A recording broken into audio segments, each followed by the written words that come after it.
Welcome back to WMAY's coverage of Glenwood Titan football, and joined now by Glenwood Titan head football coach, Coach David Hay. And, Coach, you go from the longest offseason ever in the history of high school football to the shortest. Did that allow you to kind of get into things a little bit quicker rather than kind of re-going over some of the basics? Somewhat, yeah. And fortunately, I guess in that kind of situation, we were really young last spring. There was times it wasn't that fortunate that last spring, but now it is. Now most of the guys that are out here practicing at the time right now are they just got done practicing. I was thinking as you were starting to ask your question, we just got done doing this. Right.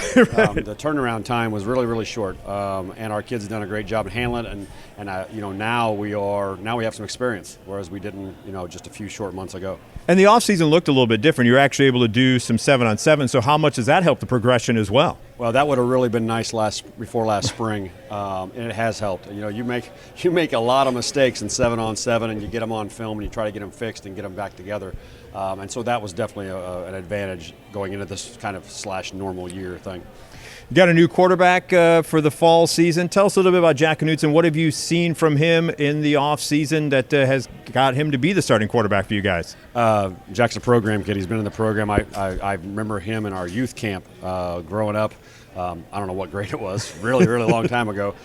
He was quarterback back then. Always in that mindset. Got his towel, got his wristbands, ready to play quarterback. And he's an operator, and he's going to run our offense. He's going to run it well. One way to make sure that a young quarterback is doing well is an offensive line. Tell us a little bit about the offensive line, the technique you preach here at Glenwood, because each and every year you may not have the biggest guys, but you're always well coached and well disciplined in the offensive front. Yeah, well, Coach Janke does a great job with them, and he works really hard. And you mentioned summer; they do so much individual work in the summer, more so than anybody else in terms of just on their own. They do so much work and so much technique, and we're going to double people. We're running a lot of zone stuff so that we get doubles on people, making up for really that lack of that. We often, not all the time, we often don't get that 270-pound offensive lineman. It happens, but not very often, and so we double teams a lot and run a lot of zone technique. Looking at your roster, a couple guys who seem to have moved to the offensive line, Jacob Tedrow and Mark Helm. Are we going to see some tackle-eligible plays out of those guys as well? No, they won't. They won't have eligible numbers, so we can't do that. We can't declare ourselves eligible in high school football. But those are two big moves for us. Both moves that were right, both I think for the player and for the team. Jacob Tedrow, for example, is a returning all-conference player, tight end, team captain. And when I approached him about this move, I think it was about a 2-word answer. I think it was yes, sir. And he's been into it. He's declared himself Tackle Ted. He's been all into it. And Mark's done the same thing. Mark Helm has moved there.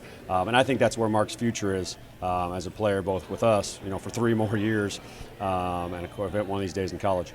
Talking about the big guys up front, but also speed, important part of the ball game now in this type of football that we play in today's game. Who are some of the guys on the offensive side of the football going to provide that speed for your offense? I think we got multiple things going. We got some speed in 2 guys, Glasky Blaze, who played last spring, Tyjon Randall, who would have played more last year if not for injury.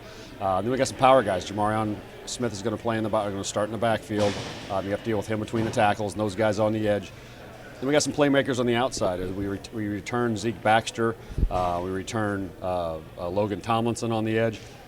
And then Miles Stapleton, he's 6'3", about 180 pounds right now. He's going to be one of our wide receivers, and he had a great summer, and I think he's going to make plays as well. Looking at your roster, you have a decent amount of sophomores as well. How important is program depth? Because then these sophomores get hungry in practice, and it really kind of ups the intensity level, I would imagine, while you practice. Yeah, you mentioned sophomores. It's a great and tough year for kids. Some are lucky enough to play. God's given them enough talent to be able to play at the varsity level. But most sophomores aren't developed yet. Boys develop later. And so sophomore year is a huge developmental year. It's also the year that you're lining up against the varsity for the first time. And so that combination of things makes it sometimes tough, but it also makes it very, very, can really have them progress a lot in that year they need to. You got a tough game week 1 at Springfield High. You've seen Rashad Rochelle now for 4 years. Is there anything you can throw at that kid that he may not have already seen at this point? Yeah, I can't imagine he's going to be rattled at all. He's played so many games, started as a freshman, basically played every game of the conference schedule.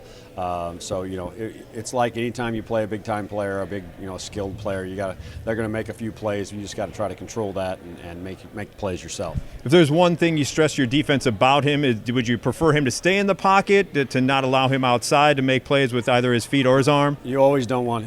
He's a playmaker off the play, off the ball, and so certainly you want to keep him contained and hope that you can cut down the number of times he gets out in the open field and starts getting those opportunities.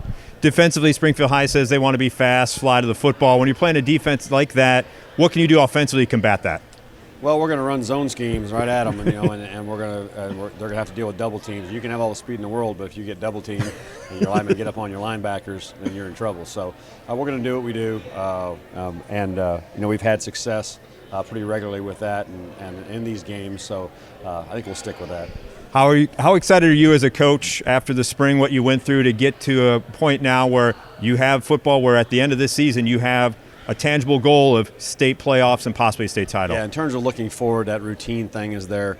There's still a number of things that aren't routine with here at school, but having that to look forward to is certainly nice. Coach, appreciate your time as always. Best of luck Friday against Springfield High, and we look forward to carrying all the action here on WMAY. Thanks, Mike. Appreciate it.